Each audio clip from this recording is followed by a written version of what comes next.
ओम नमः शिवाय।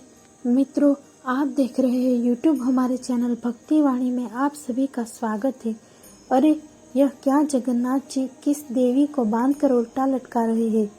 आइए देखते हैं इस कथा में। श्री मंदिर में आज एकादशी के दिन भात बन रहा है। हाँ, भात बन रहा है, दाल बन रही है, अनेक प्रकारों के व्यंजन और तरकारियां बन रही है। अरे इस कलयुग में जहाँ एकादशी के दिन भात खाना तो दूर की बात, उसका विचार करना भी महापाप माना जाता है। वहाँ श्री क्षेत्र में पुरी के जगन्नाथ मंदिर में आज उत्सव का माहौल है।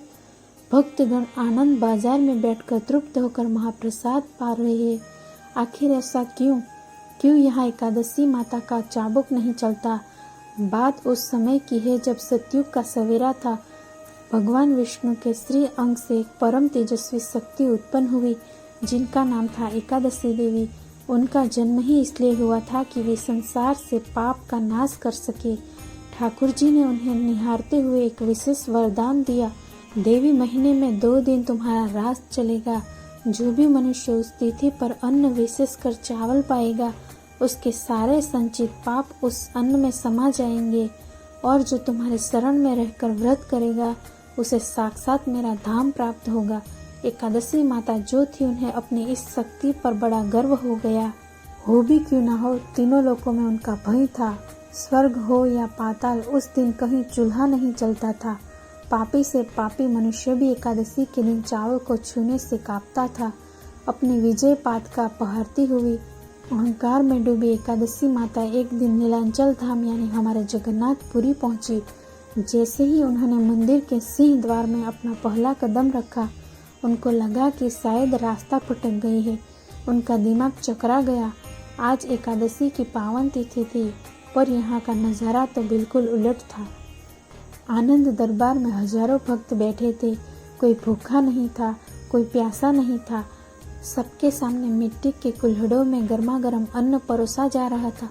भक्त बड़े चाव से जय जगन्नाथ का उद्देश करते हुए उस भात को पा रहे थे।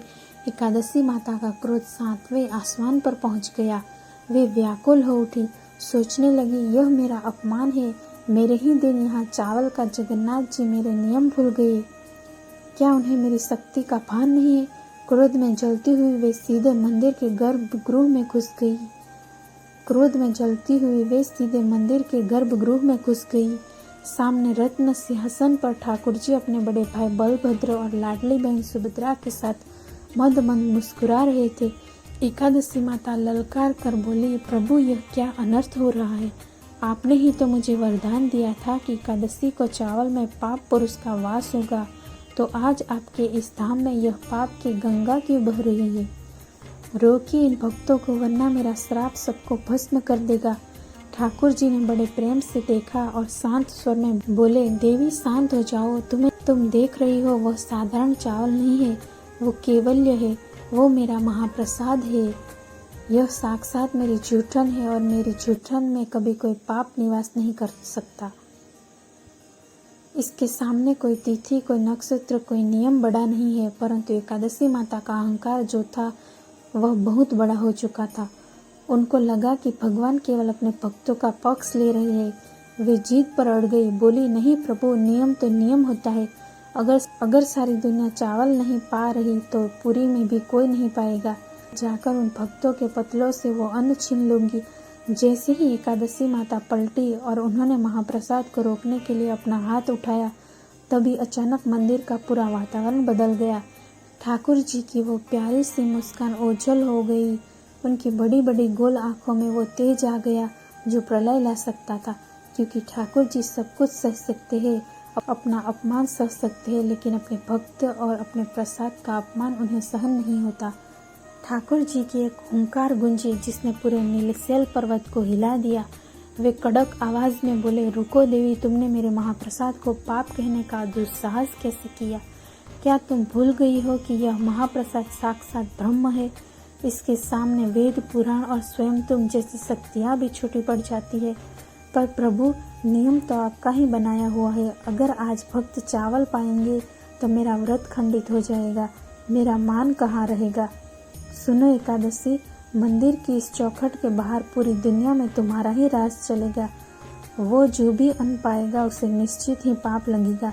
लेकिन यह श्री क्षेत्र है, यह मेरी पूरी है, यह केवल एक ही नियम चलता है, प्रेम का नियम। यहाँ मेरे हाथ से निकला हुआ एक एक दाना अमृत है, यहाँ तुम्हारा कोई बस नहीं चलेगा। लेकिन एकादशी माता फिर भी नहीं मानी। वे बोली, मैं यह अन्याय नहीं होने दूंगी। मैं इस सिंह द्वार पर खड़ी रहूंगी और जो भी भक्त यहाँ महाप्रसाद पाएगा मैं उसके सारे पुण्य छीन लूंगी। अब ठाकुर जी का धैर्य समाप्त हो चुका था। उन्होंने अपने योग माया का आह्वान किया। बोले, तुम्हें अपने शक्ति पर बहुत अभिमान है ना? तो आज से तुम्हारी यह शक्ति इस मंदिर की 4 दीवार के भीतर शून्य हो जाएगी।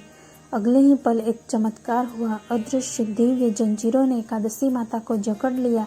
ठाकुर जी के आदेश पर उन्हें मंदिर के ईशान कोण में ले जाया गया और वहां उन्हें उल्टा लटका कर बांध दिया गया। ठाकुर जी ने श्राप दिया, अब तुम यहीं बंदी बनकर रहोगी।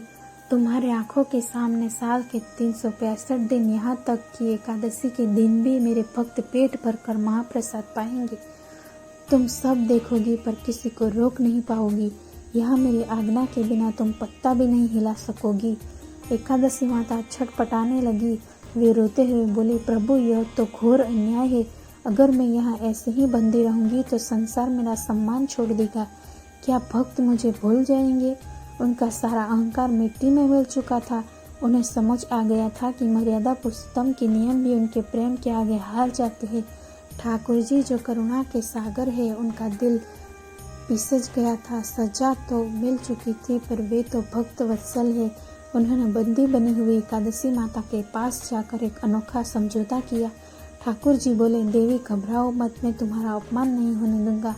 आज से एक नई रीत चलेगी। पूरी में एकादशी के दिन भक्त पेट भरकर महाप्रसाद पाएंगे, उन्हें कोई पाप नहीं लगेगा। लेकिन तुम्हारे सम्मान की रक्षा के लिए वे उस महाप्रसाद को पाने से पहले अपने मस्तक से लगाएंगे, उसे दंडवत प्रणाम करेंगे और मन ही मन कहेंगे, हे एकादशी माता, यह साधारण अन्न नहीं, प्रभु का प्रसाद है। मैं इसे प्रभु की आज्ञा मानकर ग्रहण कर रहा हूँ। मेरा व्रत खंडित न हो।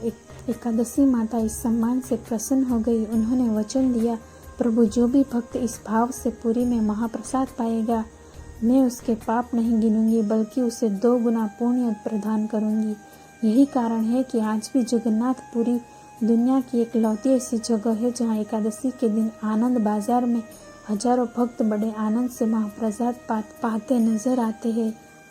वहाँ मान्यता है कि यदि एकादशी के दिन आपको महाप्रसाद मिल जाए और आपने यह सोचकर उसे ठुकरा दिया कि आज मेरा व्रत है, तो वह साक्षात जगन्नाथ जी का तिरस्कार माना जाता है और उसका भारी पाप लगता है।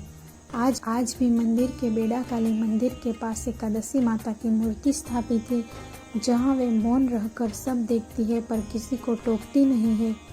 कथा हमें सिखाती है कि धर्म में नियम तो बहुत है पर प्रेम और ठाकुर जी का प्रसाद उन सब नियमों से ऊपर है।